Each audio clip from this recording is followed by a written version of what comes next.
Mask नहीं पहना है। हाँ वो मैडम, मुझे सांस लेने में तकलीफ होती है ना, वो इसलिए। कुछ नहीं, जुर्माना भरना पड़ेगा। मेरे पास पैसे नहीं है। प्राइम मिनिस्टर हो गया, पॉलिटिशियन हो गए, कोई मास्क नहीं पहनता। ऐसा कोई साइंटिफिक प्रूफ नहीं है कि मास्क की वजह से वायरस रुकता है।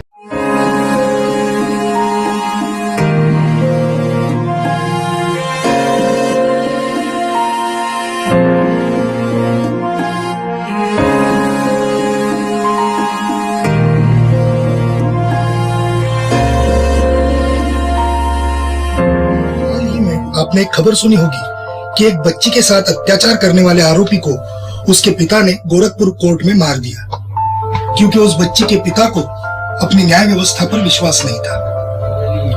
बहुत सारे लोगों को ऐसे आशंकाएं हैं कि न्याय देर से मिलता है और सामान्य व्यक्ति को न्याय मिलता ही नहीं। बहुत हद तक ये बात ठीक भी लगती है, लेकिन इसका मतलब ये नहीं कि हमारी न्याय व्यवस्था गलत है।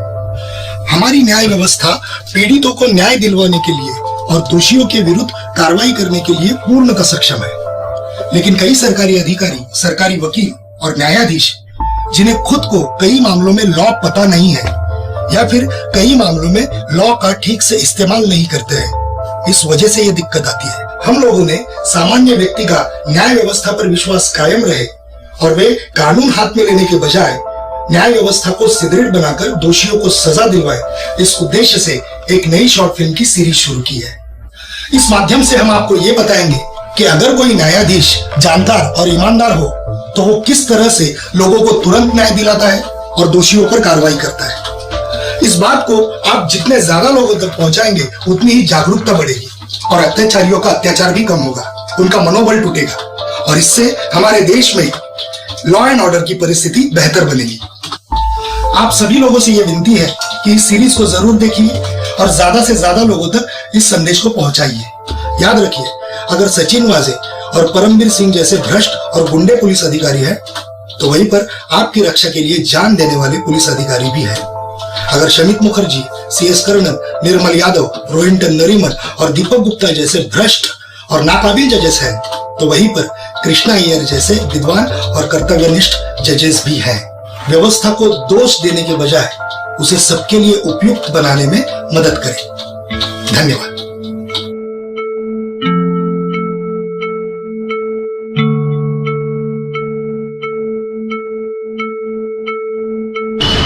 एक मिनट, साइड में आइए। क्या हुआ? क्या हुआ? समझे क्या हुआ? क्या? मास्क नहीं पहना है। हाँ वो मैडम, मुझे सांस लेने में तकलीफ होती है ना, वो इसलिए। कुछ नहीं, जुर्माना भरना पड़ेगा। जुर्माना? लेकिन मैडम मेरे पास तो पैसे नहीं है तो पुलिस को बुलाना पड़ेगा। पुलिस? मैडम प्लीज मेरी बात सुनिए ना। क्या है, नया नया जॉब लगा है मुझे। लॉकडाउन में ना नौकरी भी चली गई, 1 महीना भी नहीं हुआ अभी काम पे लगे हुए। बात आपकी सही है, लेकिन मैं भी मेरा काम ही कर रही हूँ, ठीक है? पैसे तो आपको भरने ही पड़ेंगे, या फिर पुलिस देखेगी आगे का काम। और एक बार मैं आपको पुलिस के पास ले चलूँ तो फिर। मैडम प्लीज, लेकिन मेरे पास सच में पैसे नहीं है। चाहिए तो आप चेक कर लीजिए ना। हमारे पास दूसरा कोई काम धंधा नहीं है क्या? हाँ, दुनिया में क्या चल रहा है तुम्हें पता भी है? तुम्हारे जैसे लोगों की वजह से ही ना कोरोना फैल रहा है। एक काम करो, पैसे तो भरने ही पड़ेंगे, या फिर मैं अभी पुलिस को बुलाती हूँ। मैडम प्लीज, मेरे पास पैसे नहीं है, लेकिन मुझे जाने दीजिए ना, मुझे बहुत देर हो रही है मैम। अच्छा, देर हो रही है, ठीक है। ओ साहब! नहीं मैडम, मैडम सुनो ना। साहब आप देख लो, अभी मैं जा रही हूँ। ठीक है साहब, जाने दो ना साहब। साहब वो ऑफिस से फोन पे फोन आ रहे हैं साहब। एक बार गलती हो गई ना, छोड़ दो ना साहब। साहब मैं आपके पैर पड़ता हूँ साहब। साहब प्लीज जाने दो ना। ये बाहर तुझे मत चुप रहने का, एकदम चुप रहने का है? और ऑफिस से फोन आ रहा है ना, तो उनको बोलने का आके पैसा भरो। नौकरी लड़का वो नया नया जॉब है ना साहब, प्लीज। तो पहनने का ना मास्क। साहब वो सांस लेने में तकलीफ होती है इसलिए नहीं पहना। सरकार पागल है ना, नियम बनाया। साहब टीवी पे देख लो, अपना प्राइम मिनिस्टर हो गया, पॉलिटिशियन हो गए, कोई मास्क नहीं पहनता। उनकी तो रैलियां भी चल रही है, तो कॉमन मैन को क्यों तकलीफ दे रहे हो? ज्यादा समझ में आ रहा है क्या? जुर्माना भरना है या नहीं? साहब सच में मेरे पास पैसे नहीं है, नहीं तो मैं दे देता। आप चाहे तो चेक करो ना बटुआ। ए बाबा, ये क्या कर रहा है? ऐसा कॉमन पब्लिक का बटुआ चेक करने का राइट्स नहीं है हमारे पास। तो फिर क्या कॉमन पब्लिक को हरास करने का राइट है इनके पास? किस अधिकार से इन्हें रोका गया? किस अधिकार से गलत चार्ज लगाया गया? ऑब्जेक्शन जज साहब, कोई गलत चार्ज नहीं है। इन जैसे गैर जिम्मेदार लोगों की वजह से बाकी सब लोगों को परेशानियां झेलनी पड़ती है। इनको इनके जिम्मेदारी का कोई एहसास ही नहीं है। आज इस देश में जो मुसीबत की घड़ी आई है, इतने लोगों की जानें चली गई है, लेकिन इन सब से इन लोगों को कोई फर्क ही नहीं पड़ता। सब मिलकर यह कोशिश कर रहे हैं कि इस भयंकर बीमारी को कैसे रोका जाए, लेकिन इन लोगों को इस बात की गंभीरता से कोई लेना देना ही नहीं है। इसलिए मैं आपको विनती करता हूँ कि इन्हें इनकी गुनाह की लायक सजा दी जाए। कौन सा गुनाह मिलॉर्ड? सरकारी वकील साहब ने इधर उधर की बातें कर ली, सभी झूठी बातें कही, उस पर मैं बाद में आऊंगा।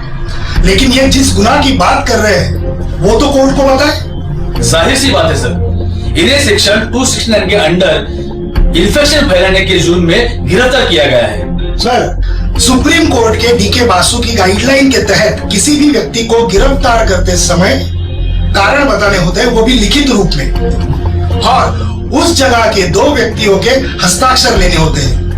ऐसा कोई पंचनामा हुआ ही नहीं।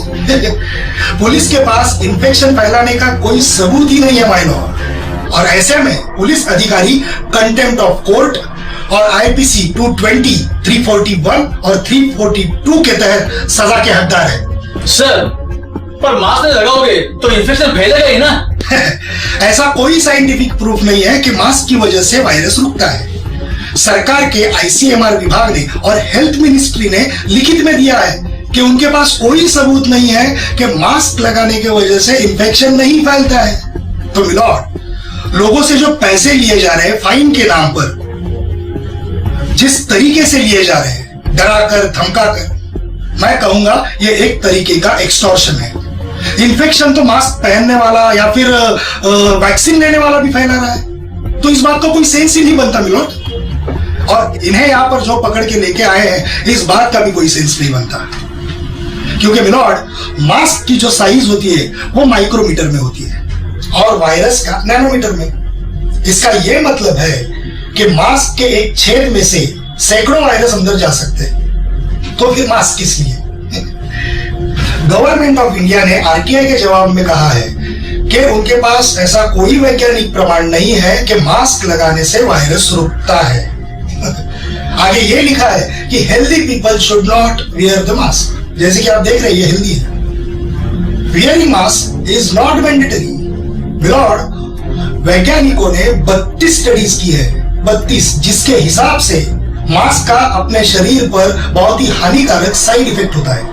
जैसे कि लंग्स डैमेज होगा, आपके शरीर का ऑक्सीजन जाएगा। अब ऑक्सीजन जाएगा मतलब जब आप ऑक्सीमीटर लगाएंगे तो ये पाएंगे कि ऑक्सीजन कम है शरीर में। अगर ऑक्सीजन कम है शरीर में, इसका मतलब कोविड पॉजिटिव, मतलब कोविड से लड़ने की ताकत ही आप खो देंगे।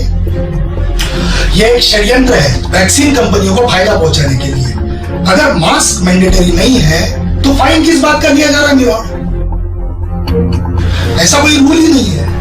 जब ऐसा कोई रूल बनाया जाता है तो section 78 of disaster management act कहता है कि इनको पार्लियामेंट में प्रोड्यूस करके फिर उसका लॉ बना के लेना है, और लॉ बनाने के लिए आपको यह प्रूव करना पड़ेगा कि मास्क की वजह से वायरस रुकता है, या फिर मास्क का फायदा है, या फिर उसके जानलेवा दुष्परिणाम नहीं है। मिलॉर्ड, आईपीसी 188 में से एफआईआर रजिस्ट्रेशन का पुलिस को कोई अधिकार ही नहीं है, और ये मेरा कहना नहीं है, ये मुंबई हाई कोर्ट का जजमेंट है। HLS शवे वर्सेस स्टेट 2020 SCC ऑनलाइन बॉम्ब 959, और बिना आधार के अंडर 269 लोगों को इन्फेक्शन फैलाने के जुर्म में गिरफ्तार किया जाता है। ये ज्यादती है मिलॉर्ड, ये पद का दुरुपयोग है, ये बेलेबल सेक्शन है। पुलिस अरेस्ट कर नहीं सकती, लेकिन किया है। तो जज साहब, मैं आपसे विनती करता हूं कि इनका कोई जुर्म ही नहीं है तो इन्हें बाइज्जत बरी कर दिया जाए और आरोपी पुलिस वाले के खिलाफ आईपीसी 341 के तहत गलत तरीके से रोकने के लिए, आईपीसी 220 बिना मतलब रोक के रखने के लिए और आईपीसी 221 फॉल्स चार्ज गलत इल्जाम लगाने के जुर्म में कांस्टेबल साहब को 7 साल की सजा दी जाए और सीआरपीसी के सेक्शन 357(3), 250, 342 के तहत मेरे क्लाइंट को कॉम्पेंसेशन के तौर पर 10 लाख रुपए दिए जाए। थैंक यू जज साहब। बताइए आपके पास क्या सबूत है कि इसने इन्फेक्शन फैलाया? मास्क नहीं पहना मतलब इन्फेक्शन फैलाना नहीं होता। कितने दिनों से आप पुलिस डिपार्टमेंट में काम कर रहे हो? लीगल सबूत चाहिए, लीगल। आपने क्यों इसे पकड़ा? वो सर सीनियर के आदेश थे सर। सीनियर आपको कुएं में कूदने को कहेगा तो आप कूद जाओगे?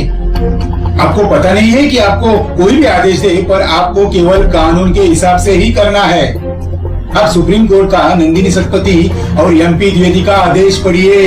ये फाइन किस नियम की तहत लिया जा रहा था? सर वो बीएमसी का नियम है सर। बीएमसी के कमिश्नर का? बीएमसी के कमिश्नर के राष्ट्रपति हो गए? क्योंकि डिजास्टर मैनेजमेंट एक्ट में किसी भी तरह का फाइन लेने का कोई प्रोविजन नहीं है और जब तक पार्लियामेंट में नया कानून बनाया नहीं तब तक आप कुछ भी फाइन लेते हो तो गैर कानूनी माना जाता है, ऑफेंस ऑफ एक्सटॉर्शन माना जाएगा। तो मैं मार्शल के खिलाफ एक्सटॉर्शन का सेक्शन 385 और अन्य धाराओं के तहत प्रोसिक्यूशन में ऑर्डर करता हूँ क्योंकि इन्होंने पुलिस की धमकी देके पैसा वसूल करना चाहा। सरकारी वकील साहब, आप आपका कर्तव्य भूल गए हो। आप सरकारी वकील हो, आप पहले ऑफिस ऑफ कोर्ट हो, आप पुलिस के माउथ पीस नहीं हो। आप पोस्टमैन की तरह काम नहीं कर सकते हो। जो पुलिस ने बोला और आपने कोर्ट को बोल दिया। अगर किसी व्यक्ति को गलत तरीके से पकड़ा गया है तो यह आपकी जिम्मेदारी है कि आप कोर्ट को बताएं कि इस व्यक्ति पर अन्याय हुआ है। उसको वकील लगाने की जरूरत नहीं है। आप सुप्रीम कोर्ट का शिव कुमार का आदेश पढ़िए तो आपने भी प्रोफेशनल मिसकंडक्ट किया है। क्या आपको ये पता है कि इन्वेस्टिगेशन करते समय दोनों बाजू का पक्ष लिया जाता है?